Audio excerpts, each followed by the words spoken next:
Kalau mendengar kata SUV, apa yang ada di benak kalian?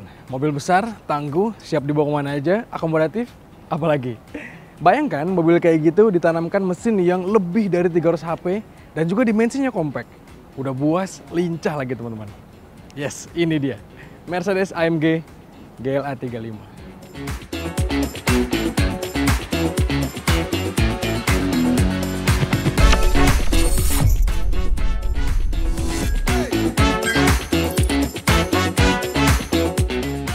Mercedes AMG GLA 35 ini cukup unik teman-teman. Karena biasanya kalau kita dengar AMG itu adalah mobil yang dibuat secara eksklusif, one man engine.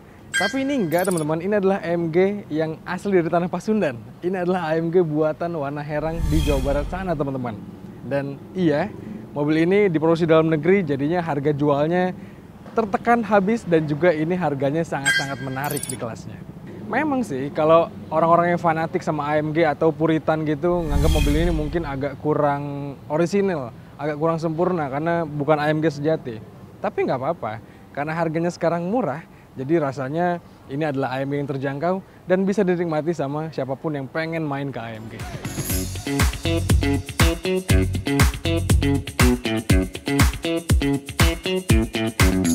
Menariknya, GLA 35 ini desainnya cukup kalem teman-teman, low profile gitu. Nggak kayak si Mercedes AMG A35-nya yang city car, hatchback-nya itu yang lebih sporty dan juga tampilannya lebih sangar. Kalau ini, tampilannya kalem, lebih dewasa, tapi juga tetap mengesankan AMG sejati.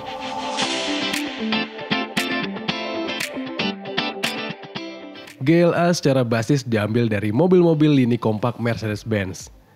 Itu kenapa sebagai sebuah SUV, GLA ini tergolong imut-imut posturnya. Kendati demikian, aura kental AMG yang sporty tetap terasa di mobil ini. Tampang depannya sangat berkarakter berkat grill model vertikal, khas AMG. Belum lagi, sentuhan diffuser dan aksen sporty di bibir depannya membuat tampilannya kian sangar. Sedangkan dari samping, tampak dimensinya yang kompak dengan wheelbase yang tidak terlalu jenjang. Hadirnya pelek ukuran 19 inci dengan desain khas AMG pun menambah kesan gagah mobil ini.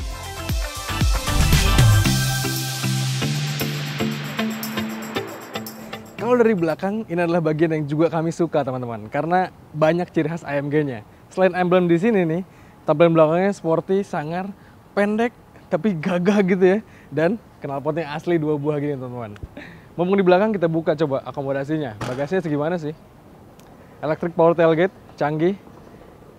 Lumayan lah ya, lumayan luas. Bahkan untuk mobil sekelas kayak gini, compact car gini, bisa dipakai buat ngangkut barang yang banyak sekali.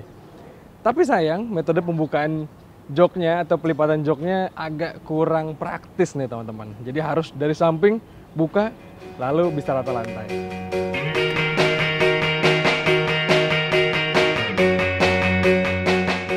Tidak hanya dari luar, GLA 35 ini juga tampak menarik dari dalamnya.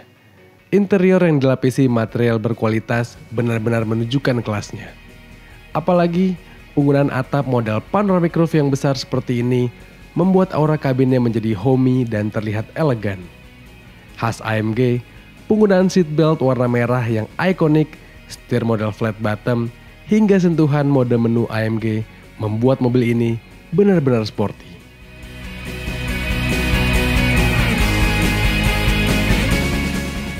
Kita nyalain dulu. Untuk kokpitnya, kayak tadi gue bilang tadi teman-teman, ini memukau sekali. Selain di sini setirnya sporty abis ya, AMG sejati. Di belakangnya juga ada layar, panel instrumen cluster dan juga head unit yang canggih. Ini tampilannya nggak hanya canggih, atraktif, dan juga ini sangat-sangat informatif teman-teman. Yang gue suka juga, ini MBUX sekarang canggih banget, bisa terkoneksi sama Apple CarPlay, Android Auto, dan banyak hal. Walaupun MBUX di GLA 35 ini belum secanggih kayak si kelas kemarin yang kita tes. Tapi ya it's okay, ini adalah sebuah AMG. Jadi rasanya duduk di sini sangat menyenangkan. Dan ini adalah posisi terbaik dari AMG GLA 35 karena menyetirnya luar biasa.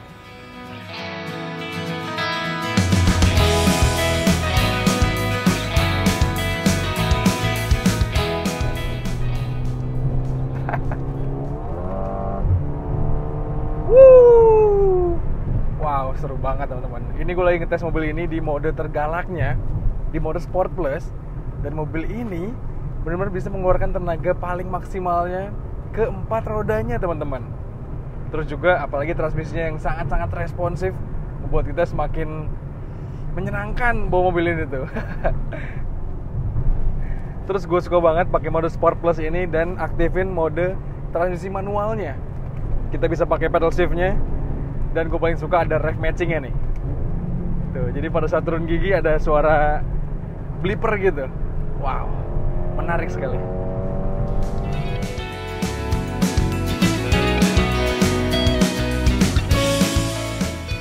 Benar-benar kami kagum dengan racikan mesinnya. Meski bukan one man engine layaknya lini AMG lain, tapi ini sudah lebih dari cukup. Mesin berkapasitas 1991 cc 4 silinder segaris dengan turbo ini memang benar-benar buas. Mercy mengklaim tenaganya tembus 306 HP dan torsi 400 Nm. Yes, kalian gak salah dengar. Asiknya lagi, mobil ini dibekali dengan transmisi yang sangat responsif dan canggih. Atau Mercy menyebutnya dengan AMG SpeedShift DCT 8G. Benar-benar paket komplit.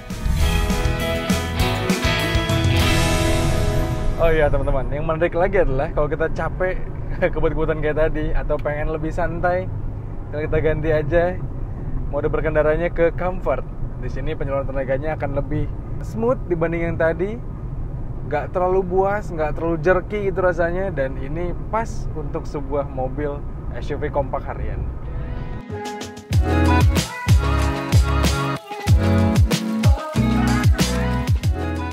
Pembeli AMG atau mobil yang harganya 1 miliar lebih sih seharusnya nggak pusing mikirin isi bensin atau irit borosnya mobil.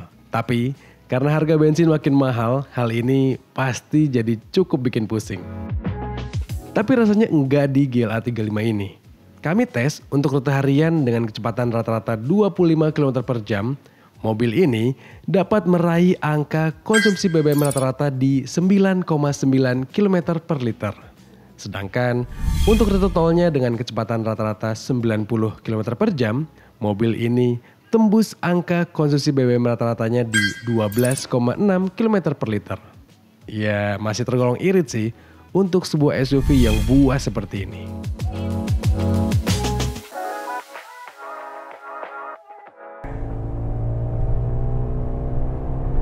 Wah, asik banget. Anyway teman-teman, sorry, saking asiknya gue nyobain mobil ini, gue sampai lupa ngejelasin bagaimana impresi berkendaranya dari segi posisi berkendara, handling, sampai suspensinya. Kita mulai dulu dari membedah handling ya teman-teman. Mobil ini sebagai sebuah SUV ternyata jauh dari kata yang menakutkan untuk dibawa kebut-kebutan. Biasanya SUV itu tinggi dan juga kurang agile gitu, kurang pede kalau kita pakai kebut-kebutan karena body rollnya terasa gitu ya. Kalau ini enggak teman-teman. Wow, dipakai bermanuver, ini rasanya sangat-sangat menyenangkan teman-teman mobil ini tuh. Karena dimensinya nggak terlalu besar, nggak terlalu tinggi juga, dan mobil ini dilengkapi dengan perangkat AMG di suspensinya. Itu yang ngebuat handling mobil ini semakin tajam lagi teman-teman. Apalagi setirnya pun wow sangat luar biasa teman-teman. Ini feedbacknya terasa banget dan juga direct. Jadi bawa mobil ini tuh percaya diri sekali. Tapi sayang dengan handling yang setajam ini ngebuat mobil ini agak suspensinya harus dikorbankan. Suspensi mobil ini tuh memang jauh dari kata nyaman teman-teman.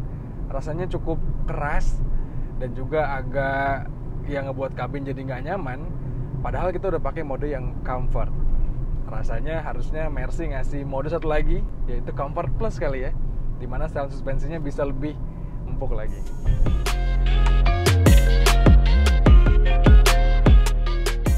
Sebagai sebuah GLA, mobil ini punya posisi berkendara yang layaknya SUV. Joknya diposisikan cukup tinggi, commanding, dan pas buat berkendara sehari-hari, ataupun berkendara jarak jauh. Lalu, yang menyenangkan dari mobil ini yaitu pengaturan joknya yang sudah full elektrik. Meski belum punya fitur pengaturan jok otomatis yang tinggal masukin tinggi badan kayak di kelas C atau kelas E generasi terbaru. Tapi ya ini udah lebih dari cukup untuk sebuah AMG. Secara umum, kombinasi dari handling dan suspensi dan posisi berkendara dari mobil ini bisa dibilang sangat sporty.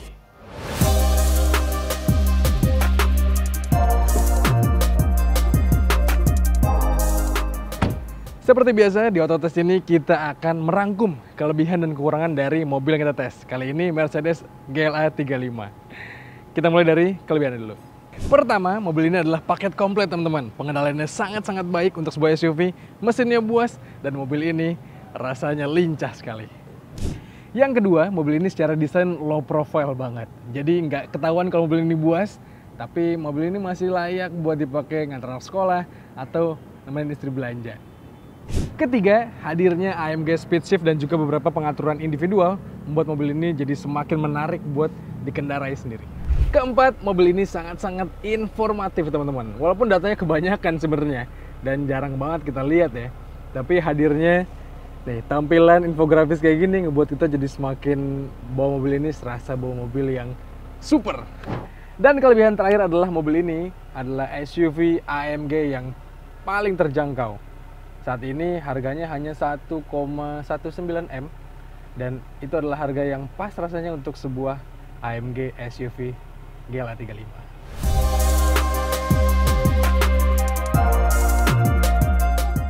Setelah kita bahas kelebihannya, sekarang mari kita bahas kekurangannya. Pertama, mobil ini tuh handlingnya sangat-sangat baik. Tapi itu kelebihannya. Kalau kekurangannya, sayang banget suspensinya harusnya bisa lebih lembut sedikit. Karena kalau kita bawa keluarga rasanya agak gimana gitu kalau shocknya keras kayak gini. Kekurangan kedua, memang mobil ini adalah mobil yang driving oriented teman-teman. Enak dipakai sama pengemudi. Tapi harusnya untuk mobil 1 miliar, ya aura kabin belakangnya juga harusnya dibuat lebih komplit lah teman-teman. Karena di belakang sini bener-bener kurang banget nih fiturnya.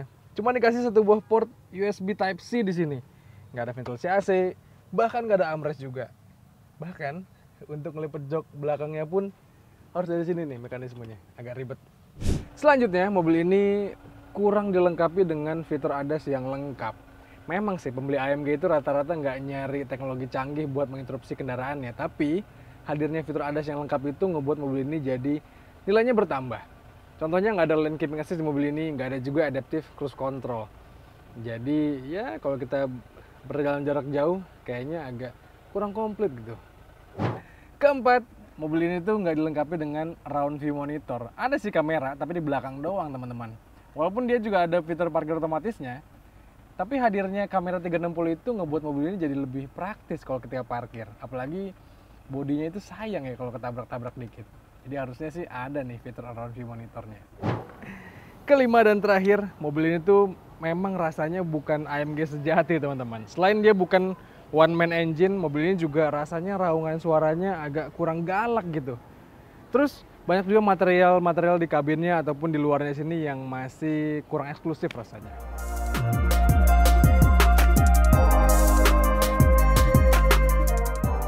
Jadi teman-teman, dengan harga 1 miliar 190 juta off the road ya, itu masih off the road, belum sama pajak-pajakan ya. Apakah GLA 35 ini layak buat dipinang? Menurut kami layak banget. Kenapa? Karena ini adalah sebuah AMG yang terjangkau, ini adalah sebuah SUV yang fleksibel dibawa kemana-mana, dan harganya terjangkau. Jadi pas lah untuk bawa bapak yang rasanya pengen beli mobil AMG pertama, ini sih cocok banget. Dan jangan lupa teman-teman, mobil ini adalah sebuah AMG. Jadi mobil yang eksklusif, mobil yang galak, dan mobil yang diracik dengan teknologi yang canggih dan juga mesin yang bertenaga. Menurut kami demikian. Menurut kalian gimana? Kira-kira pendapat kalian apa soal mobil ini? Coba kalian sampaikan di kolom komentar di video kali ini. Dan seperti biasa, jangan lupa untuk baca ulasan lebih lengkapnya di kanal Detik Auto. Dan juga tonton video dari kami di kanal 20 Detik dan juga kanal YouTube Detik Auto. Jangan lupa untuk kalian subscribe juga. Sekian teman-teman, kalau gitu gue habis pamit. Stay safe dan bye-bye.